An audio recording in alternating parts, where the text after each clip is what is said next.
ma rencontre avec le commandant Jacques-Yves Cousteau. Il existe des rencontres qui marquent une vie entière. La mienne avec le commandant Jacques-Yves Cousteau en fait partie. Notre histoire débute en 1995. À cette époque, j'avais 35 ans. Malgré mon jeune âge, j'avais déjà acquis une solide expérience dans le transport de personnalités. Pourtant, ce jour-là, en me rendant à la Fondation Cousteau, située rue Faubourg Saint-Honoré à Paris, non loin de la place des Ternes, je ressentais une émotion que je n'avais jamais connue auparavant. Je n'étais pas simplement en route pour prendre en charge un client prestigieux. J'allais rencontrer un homme qui avait nourri mon imagination depuis mon enfance, celui dont les documentaires me faisaient rêver devant mon écran de télévision, celui qui avait révolutionné l'exploration sous-marine grâce à l'invention du scaphandre autonome et ouvert à l'humanité les portes d'un monde jusque-là inaccessible. En prenant le volant ce matin-là, j'ai éprouvé un sentiment de gratitude immense. J'avais l'impression que Dieu répondait à une prière silencieuse que je portais en moi depuis des années. Pendant près de 3 ans, j'ai eu le privilège d'être son chauffeur lors de chacun de ses passages à Paris. J'étais chargé de ses arrivées comme de ses départs. Je le conduisais notamment à l'aéroport Charles de Gaulle, où il a embarqué à bord du Concorde pour New York. De là, il poursuivait son voyage vers le Panama avant de rejoindre en hélicoptère le navire qui allait devenir une légende, le Calypso.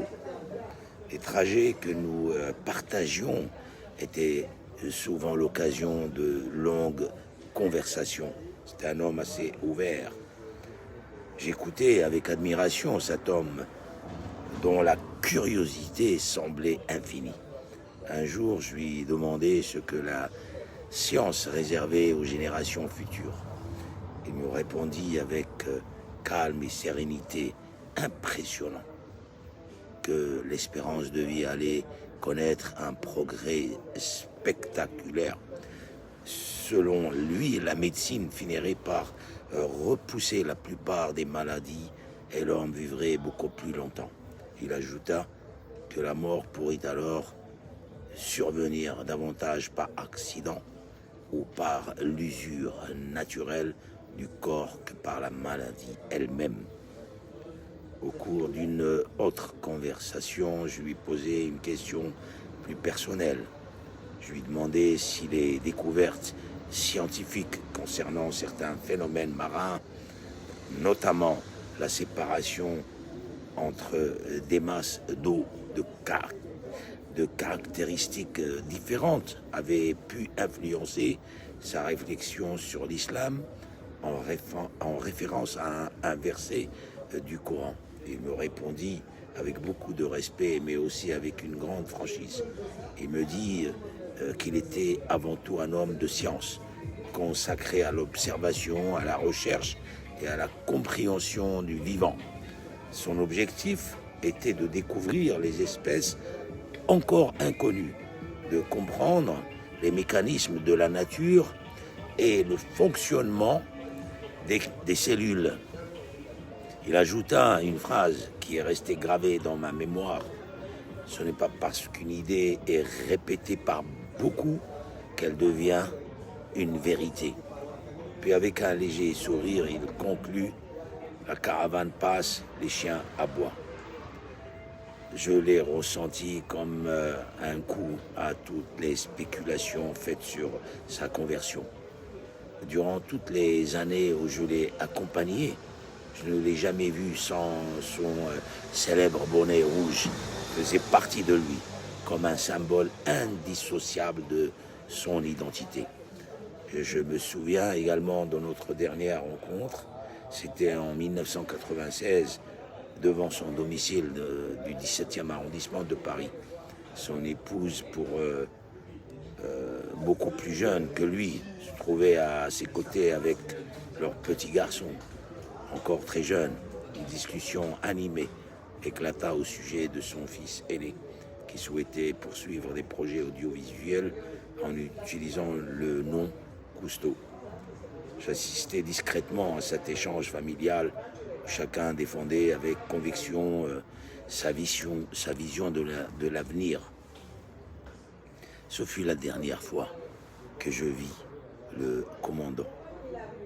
Quelques mois plus tard, il me quittait. Aujourd'hui encore, lorsque je repense à ces années, je mesure la chance exceptionnelle que j'ai eue. Derrière l'immense explorateur admiré dans le monde, j'ai découvert un homme simple, curieux, passionné et profondément habité par le désir de comprendre notre planète. J'aurai toujours le privilège de pouvoir dire que j'ai partagé une partie de son quotidien, que je l'ai écouté, que j'ai appris à son contact et que pendant quelques années, j'ai eu l'honneur d'être son chauffeur et son assistant pour l'occasion. C'est un souvenir que le temps n'effacera jamais. Qu'il repose en paix et à la mémoire du commandant Jacques-Yves Cousteau, dont l'œuvre continue d'inspirer des générations entières à aimer, comprendre et protéger les océans. Je lui rends un grand hommage avec cette vidéo. J'espère que vous avez apprécié. Merci.